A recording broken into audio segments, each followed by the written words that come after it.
In the first weeks of June 2025, something remarkable happened, and almost nobody outside the machine learning community noticed.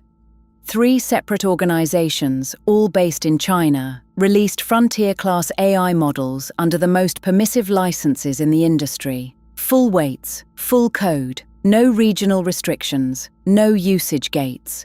Meanwhile, OpenAI's GPT-5.6 rolled out under what the company calls structured access, government-gated deployment requiring institutional verification for advanced capabilities.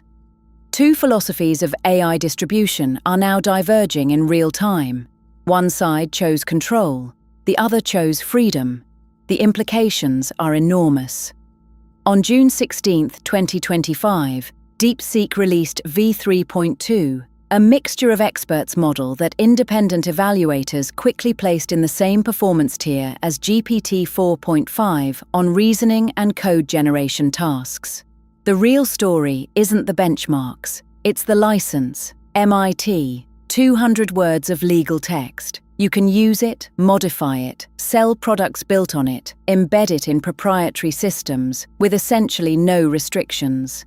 DeepSeek published full weights, training code, and inference optimizations. A solo developer with sufficient hardware can run a frontier-adjacent model on their own infrastructure, answering to no API provider, no terms of service update, no rate limit. Days later, Zhipu AI's ZAI division released GLM 5.2, also under MIT, explicitly stating no regional deployment restrictions, a direct rebuke to the geopolitical fencing that has defined AI export policy. Then there's Alibaba's Qwen Family, released under Apache 2.0 with explicit patent grants. That patent clause matters. Apache 2.0 doesn't just let you use the code. It grants you a license to any patents the contributors hold that cover the software. That's legal armor against future IP claims. 3 models, 3 organizations, all choosing maximum permissiveness at the exact moment Western frontier labs are tightening access. The AI community obsesses over benchmarks, but benchmarks shift weekly. Licensing is permanent architecture. Consider what MIT and Apache 2.0 actually enable.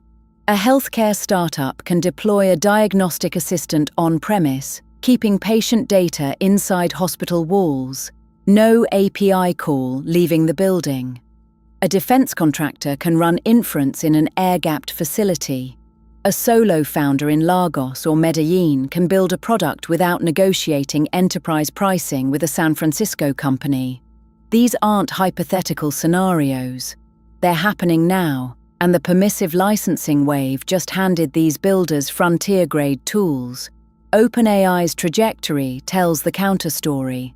The company that once published GPT-2's weights with an open license now requires institutional verification for GPT-5.6's most capable modes. Government agencies get priority access. Certain capabilities reportedly require what amounts to a security clearance process.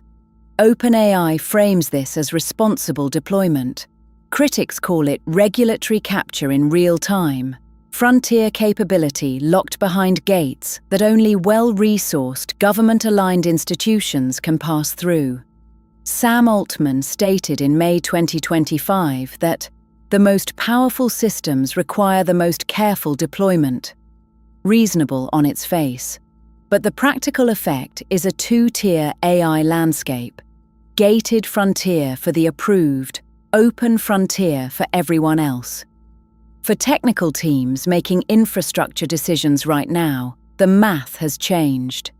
API dependency means vendor lock-in, unpredictable pricing, and the constant risk that your provider changes terms of service overnight. OpenAI has done this repeatedly. Self-hosted deployment on permissively licensed models eliminates that entire risk category. The hardware costs are real. Running a model like DeepSeek V3.2 requires serious GPU infrastructure. But VPC deployment on major cloud providers, or even dedicated hosting through services like Lambda Labs and CoreWeave, brings the barrier down dramatically. Teams are already reporting production-grade performance from quantized versions of these models running on surprisingly modest setups. There's an irony the policy community hasn't fully absorbed.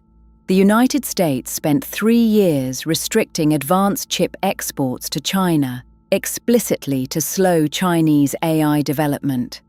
China's response wasn't to fall behind. It was to release frontier competitive models under the most permissive licenses possible, making them the global default for independent developers. Every builder worldwide who adopts DeepSeek or Qwen as their foundation becomes part of a Chinese-origin AI ecosystem, not through coercion, but through the simple appeal of no strings attached. Open source strategy is foreign policy now, and the permissive licensing wave is arguably the most consequential AI development of 2025. The landscape splitting into 2 tracks isn't a temporary condition. It's the new structure of the industry. Track 1, regulated frontier.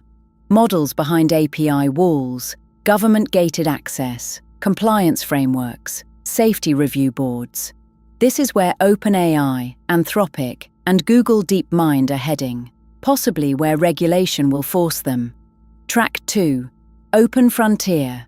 Permissively licensed, self-hostable, forkable, fine-tunable. No gatekeepers, no approval process.